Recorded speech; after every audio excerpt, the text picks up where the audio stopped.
आज 18 दिसंबर 2024 के बाबा के अनमोल मधुर महावाक्य सुनेंगे।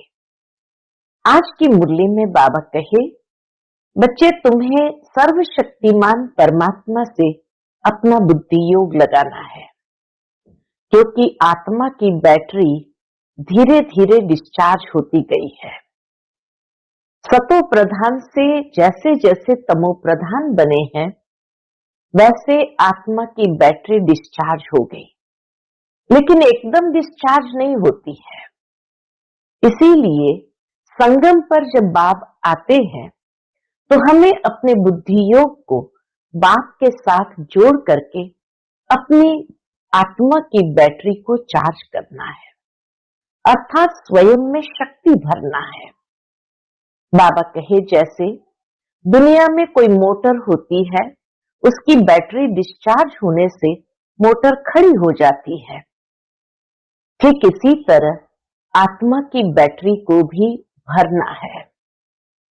दूसरा उदाहरण बाबा ने दिया कि जैसे दिए में दृढ़ कम हो जाता है तो धीरे धीरे दिया बुझने पर आता है, लेकिन एकदम बुझने से पहले अगर उसमें दृढ़ डाल दिया जाए तो फिर से प्रकाश चारों ओर फैलाने लगता है।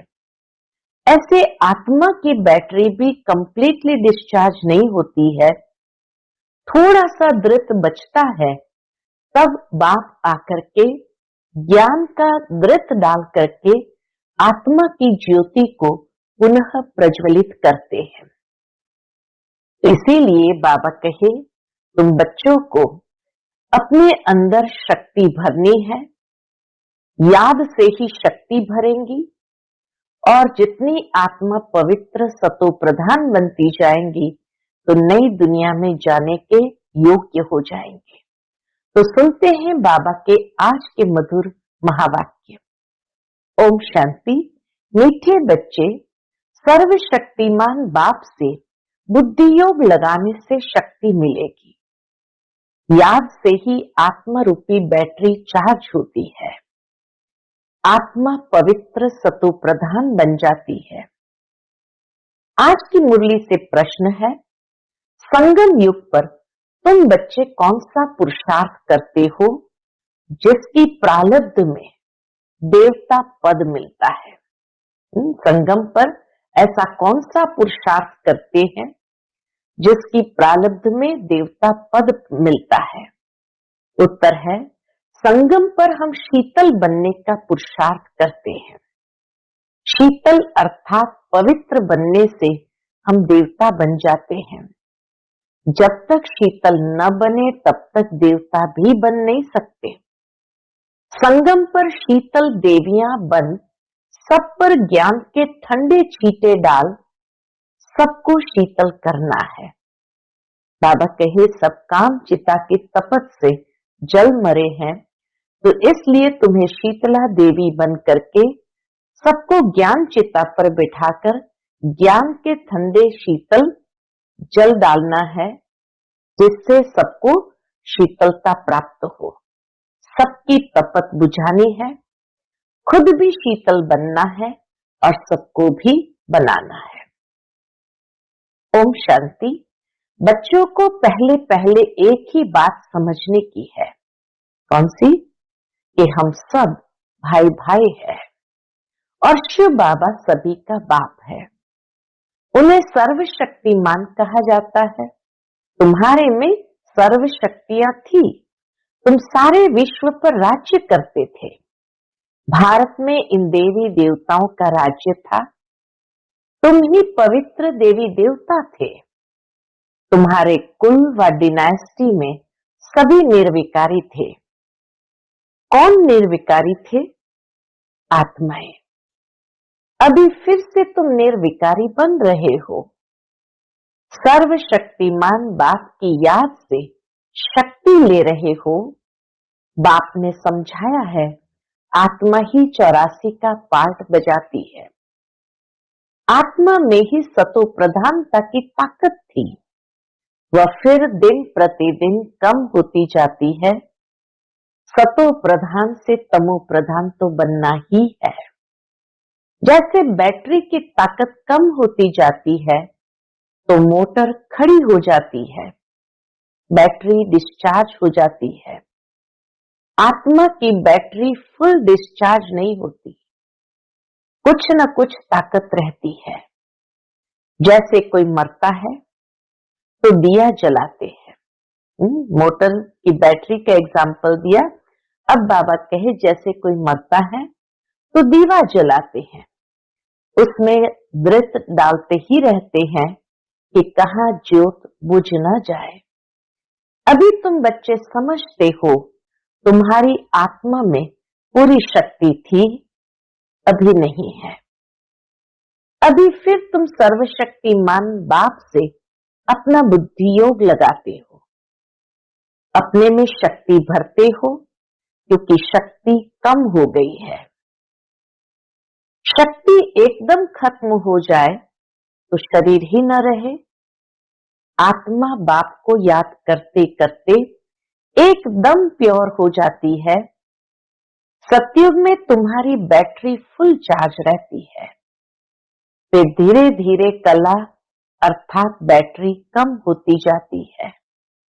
आत्मा की कला कम होती जाती है अर्थात बैटरी कम होती जाती है।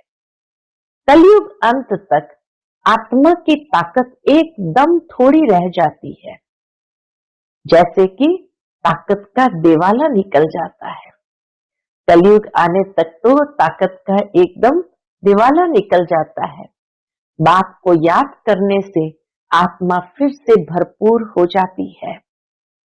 तो अभी बाप समझाते हैं एक को ही याद करना है। ऊंच से ऊंच है भगवंत, बाकी सब है रचना। रचना को रचना से हद का वर्षा मिलता है। क्रिएटर तो एक ही बेहद का बाप है, बाकी सब है हद के। बेहद के बाप को याद करने से बेहद का वर्षा मिलता है। तो बच्चों को दिल अंदर समझना चाहिए, क्या समझना चाहिए कि बाबा हमारे लिए स्वर्ग नई दुनिया स्थापन कर रहे हैं।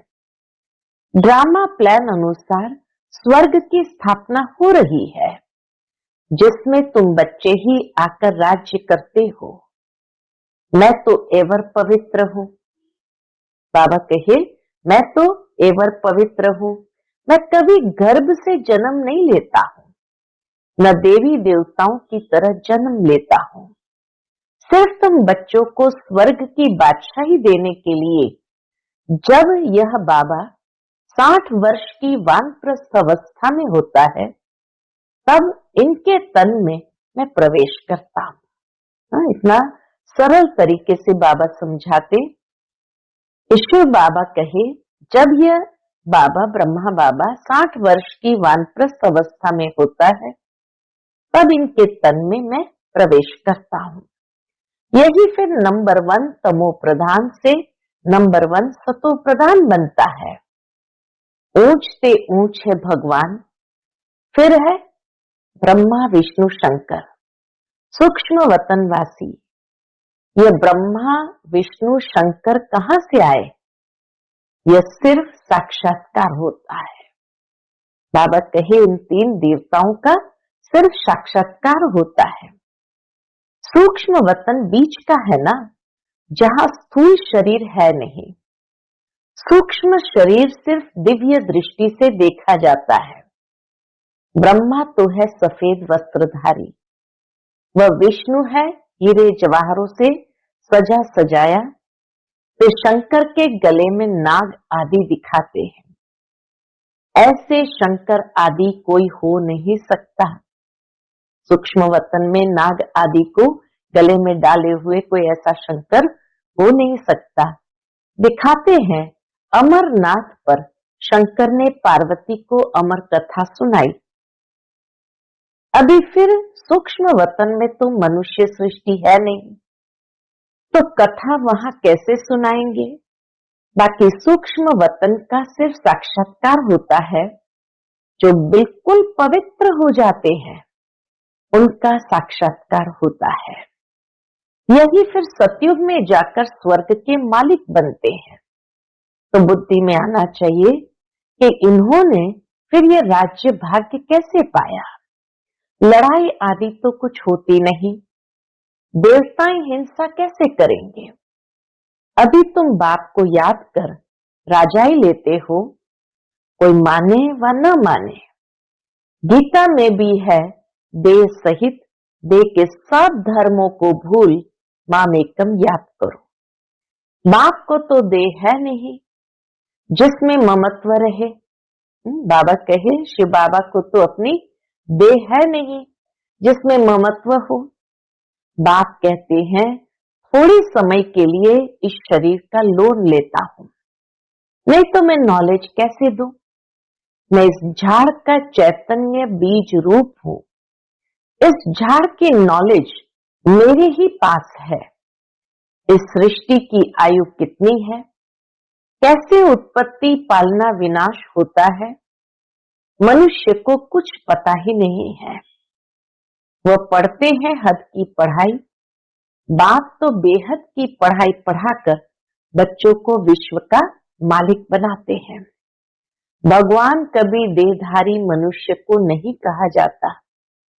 इन्हों को यानी ब्रह्मा विष्णु शंकर को भी अपनी सूक्ष्म देह है, इसलिए इन्हें भी भगवान नहीं कहेंगे। ये शरीर तो इस दादा की आत्मा का तत्व है। ये शरीर ब्रह्मा बाबा का, वह तो बाबा कहे इस दादा की आत्मा का तत्व है। अकाल तत्व है ना। अभी ये अकाल मूरत बाप का तत्व है।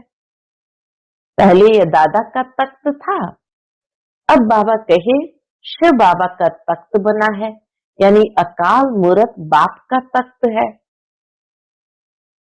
अमृतसर में भी अकाल तख्त है। बड़े बड़े जो होते हैं वहां अकाल तख्त पर जाकर बैठते हैं। अभी बाप समझाते हैं ये सब आत्माओं का अकाल तख्त है। आत्मा में ही अच्छे व बुरे संस्कार होते हैं, तब तो कहते हैं ये कर्मों का फल है। सब आत्माओं का बाप एक ही है। बाबा कोई शास्त्र आदि पढ़कर नहीं समझाते हैं। ये बातें भी शास्त्रों आदि में नहीं है। तब तो लोग चिढ़ते हैं, कहते हैं ये लोग शास्त्र को ही नहीं मानते हैं। बाबा जो बातें सुनाते हैं ये कोई शास्त्र में है नहीं, इसीलिए बाबा कहे लोग चिढ़ते हैं कि ये लोग शास्त्र को ही नहीं मानते। साधु संत आदि गंगा में जाकर स्नान करते हैं तो क्या पावन बन गए? वापस तो कोई जा नहीं सकते, सब पिछाड़ी में जाएंगे। जैसे मकड़ों का झुंड व मक्खियों का झुंड होता है, मक्खियों में भी क्वीन होती है, उनके पिछाड़ी सभी जाते हैं। बाप भी जाएंगे तो उनके पिछाड़ी सब आत्माएं भी जाएगी। मूल वतन में भी जैसे सभी आत्माओं का झुंड है, यहाँ फिर है सभी मनुष्य का झुंड। तो यह झुंड भी एक दिन भागना है। मनुष्य आत्माओं का झुंड भी एक दिन बाबा कहे भागना है। बाप आकर सभी आत्माओं को ले जाते हैं। शिव की बारात गाई हुई है। बच्चे कहो व बच्चियां कहो, बाप आकर बच्चों को याद की यात्रा सिखलाते हैं। पवित्र बनने बिगर आत्मा घर वापस जा नहीं सकती। जब पवित्र बन जाएंगे तो पहले शांति धाम में जाएंगे, फिर वहां से आहिस्ते आहिस्ते आते रहते हैं, नीचे उतरते रहते हैं और वृद्धि होती रहती है। राजधानी बननी है ना, राजधानी बननी है ना, सभी इकट्ठे नहीं आते हैं। झाड़ आहिस्ते आहिस्ते वृद्धि को पाता है ना। पहले पहले आदि सनातन देवी देवता धर्म है जो बाप स्थापन करते हैं। ब्राह्मण भी पहले पहले वही बनते हैं जिन्हें देवता बनना है। प्रजापिता ब्रह्मा तो है ना, प्रजा में भी भाई बहन हो जाते हैं। ब्रह्मा कुमार कुमारियां तो यहाँ ढेर बनते हैं। जरूर निश्चय बुद्धि होंगे तब तो इतने ढेर मार्क्स लेते हैं। तुम्हारे में भी जो पक्के हैं वह वहां पहले आते हैं, कच्चे वाले पिछाड़ी में ही आएंगे। मूल वतन में सभी आत्माएं रहती है, फिर नीचे आती है तो वृद्धि होती जाती है। शरीर बिगर आत्मा कैसे पाठ बजाएंगी? ये पाठधारियों की दुनिया है जो चारों युगों में फिरती रहती है। सतयुग में हम सो देवता थे, फिर क्षत्रिय वैश्य शूद्र बनते हैं। अभी यह है पुरुषोत्तम संगम युग। यह युग अभी ही बनता है जबकि बाप आते हैं। ये अभी बेहद की नॉलेज बेहद का बाप ही देते हैं। शिव बाबा को अपने शरीर का कोई नाम नहीं है। ये शरीर तो इस दादा का है। शिव बाबा कहे ये शरीर तो इस दादा का है। बाबा ने थोड़े समय के लिए ये लोन लिया है। बाप कहते हैं हमको तुमसे बात करने के लिए मुख तो चाहिए ना। मुख न हो तो बाप बच्चों से बात भी न कर सके। फिर बेहद की नॉलेज भी इस मुख से सुनाता हूं, इसलिए इसको गौ मुख भी कहते हैं। पहाड़ों से पानी तो कहां भी निकल सकता है, फिर यहाँ गौमुख बना दिया है। उससे पानी आता है, उन्हें फिर गंगा जल समझ पीते हैं। बाबा कहे पहाड़ों में पानी तो कहां से भी निकल सकता है, लेकिन फिर उसको कहते हैं वहां गौमुख बना करके यहां से गंगा जल निकलता है, फिर उसको गंगा जल समझ पीते हैं। उस पानी का फिर कितना महत्व रखते हैं। आबू में भी 700 सीढ़ी नीचे उतर करके गौमुख बनाया है, जहां पहाड़ों से पानी आता है और उसको गंगा जल समझ पीते हैं। बाबा कहे उस पानी का फिर कितना महत्व रखते हैं। इस दुनिया में है सब झूठ, सच तो एक बाप ही सुनाते हैं। फिर वह झूठे मनुष्य इस बात की नॉलेज को झूठ समझ लेते हैं। भारत में जब सतयुग था तो इसको सचखंड कहा जाता था। फिर भारत ही पुराना बनता है तो हर बात हर चीज झूठी होती है। कितना फर्क हो जाता है। बाप कहते हैं तुम हमारी कितनी ग्लानि करते हो। सर्वव्यापी कह कितना इंसल्ट किया है। शिव बाबा को बुलाते ही है कि इस पुरानी दुनिया से ले चलो, हमको इस पुरानी दुनिया से पार कहीं ले चलो। बाप कहते हैं मेरे सभी बच्चे कामचिता पर चढ़कर कंगाल बन गए हैं। बाप बच्चों को कहते हैं तुम तो स्वर्ग के मालिक थे ना। सुरती आती है, बच्चों को ही समझाते हैं, सारी दुनिया को तो नहीं समझाएंगे। बच्चे ही बात को समझते हैं, दुनिया इस बात को क्या जाने। सबसे बड़ा कांटा है काम का, नाम ही है पतित दुनिया। सतयुग है 100% पवित्र दुनिया। मनुष्य ही पवित्र देवताओं के आगे जाकर नमन करते हैं। भाई बहुत भक्त है जो वेजिटेरियन है, परंतु ऐसे नहीं कि विकार में नहीं जाते हैं। ऐसे तो बहुत बाल ब्रह्मचारी भी रहते हैं, छोटेपन से कभी छीछी खाना आदि नहीं खाते हैं। सन्यासी भी कहते हैं निर्विकारी बनो, घर बार का सन्यास करते हैं, फिर दूसरे जन्म में भी किसी गृहस्थी के पास जन्म ले, फिर घर बार छोड़ जंगल में चले जाते हैं। परंतु क्या पतित से पावन बन सकते हैं? दुनिया ही तमो प्रधान है, तो बाबा कहे पतित से पावन कैसे बन सकते हैं? नहीं, पतित पावन बाप की श्रीमत बिगर कोई पतित से पावन बन नहीं सकते। भक्ति है उतरती कला का मार्ग, तो फिर पावन कैसे बनेंगे? पावन बने तो घर जावे, स्वर्ग में आ जाए।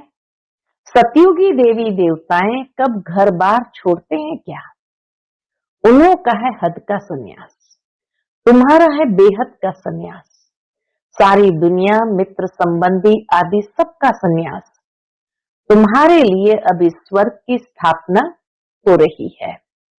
तुम्हारी बुद्धि स्वर्ग तरफ है, मनुष्य तो नर्क में ही लटक पड़े हैं। तुम बच्चे फिर बाप की याद में लटके पड़े हो। मनुष्य नर्क में ही लटके पड़े हैं और बाबा कहे तुम बच्चे बाप की याद में लटके पड़े हो। तुमको शीतल देवियां बनाने के लिए ज्ञान चिता पर बिठाया जाता है। शीतल अक्षर के अगेंस्ट है कपट। तुम्हारा नाम ही है शीतला देवी। एक तो नहीं होगी ना, जरूर बहुत होगी जिन्होंने भारत को शीतल बनाया है। इस समय सभी काम चिता पर जल रहे हैं। तुम्हारा नाम यहाँ शीतला देवियां है। बाबा कहे तुम्हारा नाम यहाँ शीतला देवियां है। तुम शीतल करने वाली, ठंडा छींटा डालने वाली देवियां हो।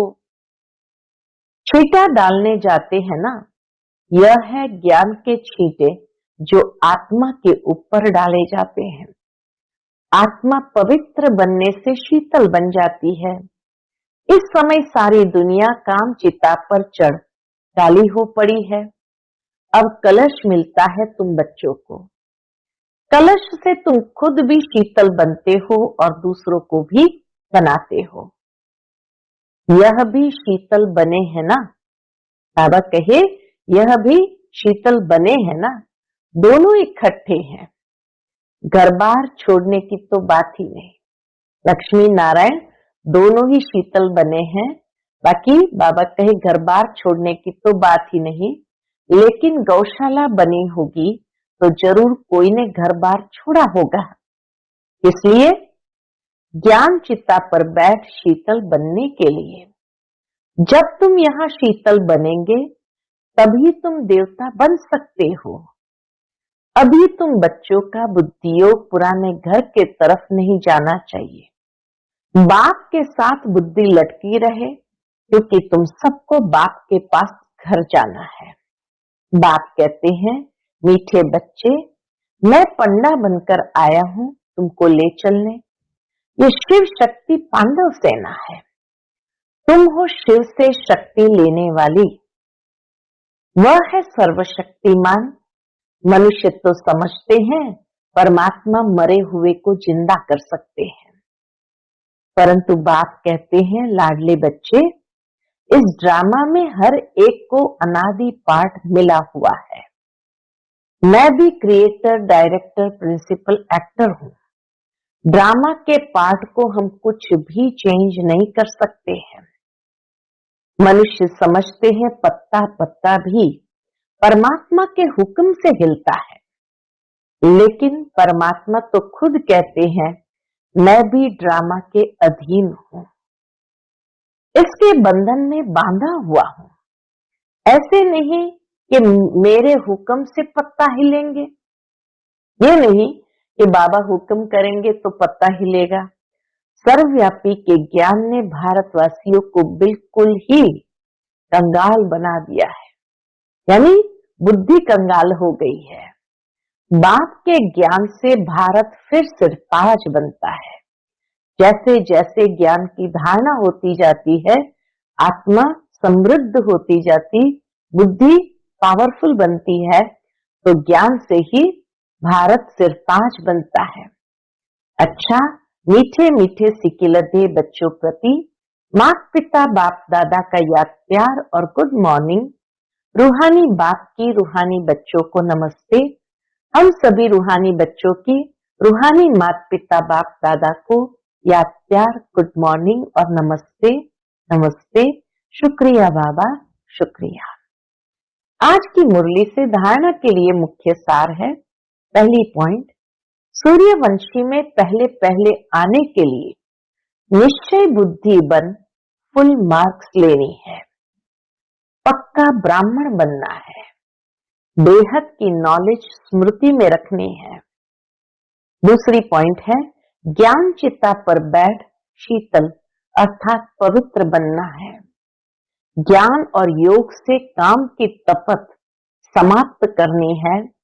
बुद्धि योग सदा एक बात की तरफ लटका रहे। आज का बाप दादा का मधुर वरदान हम बच्चों के प्रति है, ब्राह्मण जीवन में श्रेष्ठ स्थिति रूपी मेडल प्राप्त करने वाले बेगमपुर के बादशाह भव। ब्राह्मण जीवन में श्रेष्ठ स्थिति रूपी मेडल प्राप्त करने वाले बेगमपुर के बादशाह भव।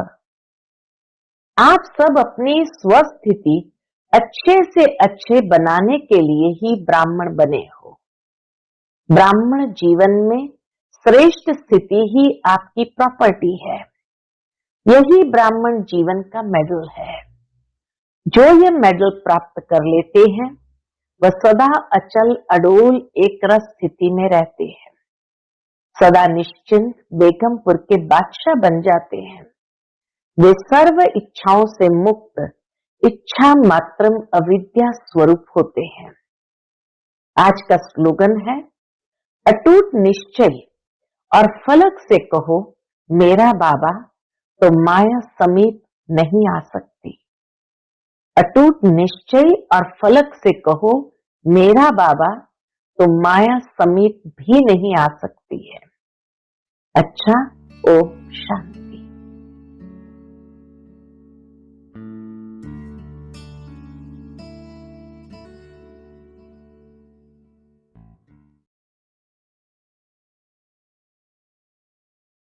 शांति। Good morning, good morning. तो अभी सब लोग प्यारे बाबा का आह्वान करेंगे।